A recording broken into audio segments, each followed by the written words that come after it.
Good afternoon, ladies and gentlemen. I'm here as an advisor from JP Morgan.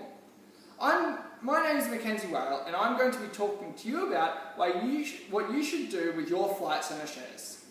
I'll also be talking about how Flight Centre's DCF and relative valuations impact on whether you should sell, buy or hold Flight Centre shares. Lastly, I will discuss the current travel industry and how Flight Centre is performing as a whole company in comparison to it. The company Flight Centre that I'll be discussing with you today is one of the biggest travel companies in the world. It has business operations in 23 countries.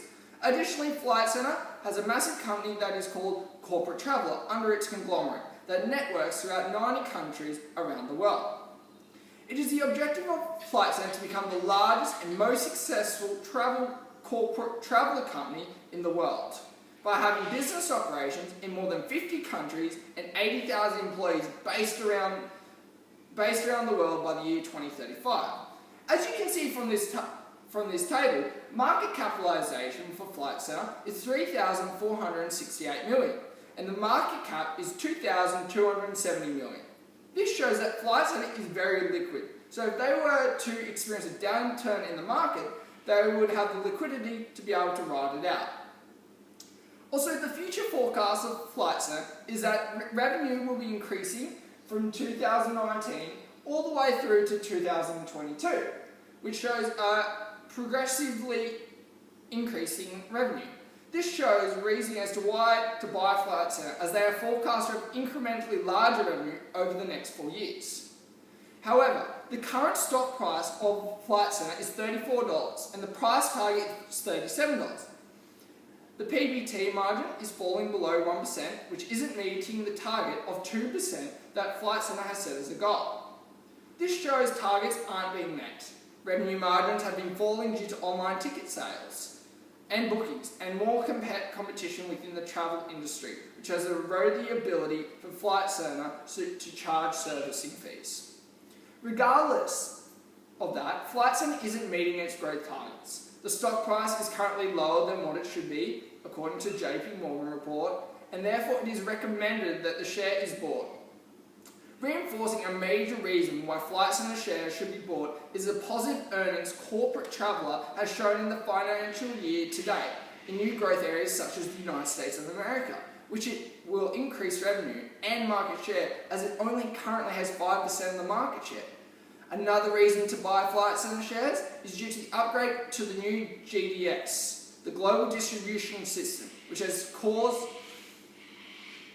a downturn in the Australian leisure business. But due to it now being complete, Flight Centre will now see a rise in productivity, sales staff, and are most advantageous in numbers. Also, the Flight Centre Enterprise Bargaining Agreement has been ratified and has resulted in the change of direction of the company has been moved back to cost cutting and growth within Flight Centre. Even though targets haven't been met regarding growth, the strong financial data and the company's leadership position in the market makes investing in Flight Centre more desirable, and it's very opportunistic. At this current stage in time, the virus COVID-19 has caused a drop in confidence within society, which has caused uncertainty for Flight Centre as a whole company. This is due to the fears that the virus may spread around the world and cause lockdown within mass production within the world, as it has in China. Additionally, the increase in competitors and ease of booking online means decreasing in sales. And scandals such as the 2018 underpay can also frighten off investors. A DCF valuation was done in order to fund the value of investing in Flight Centre. To find the DCF, you fund the present value of the expected cash flow, discounted at the WACC of 8.5%, taking into account the terminal growth rate of 2%. As you can see from this slide, by finding firm value and value of equity, you can discover the value per share of $105.19.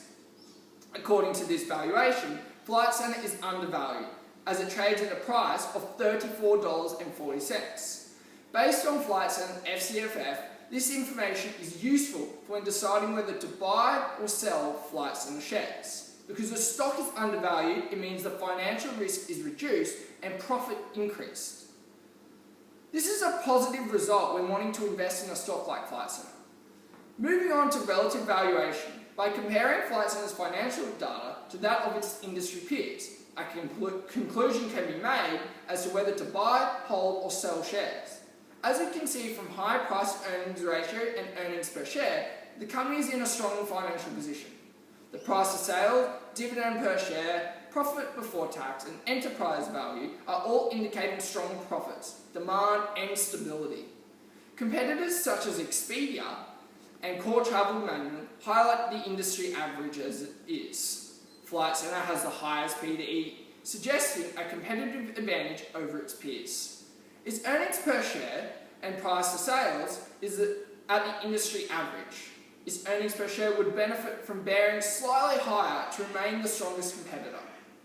Flight Centre could be bought based on the DCF and relative valuation analysis. This is because they are undervalued. I believe the additional reason that I advise that you buy Flight Centre shares is due to the impact the coronavirus has had on the share price.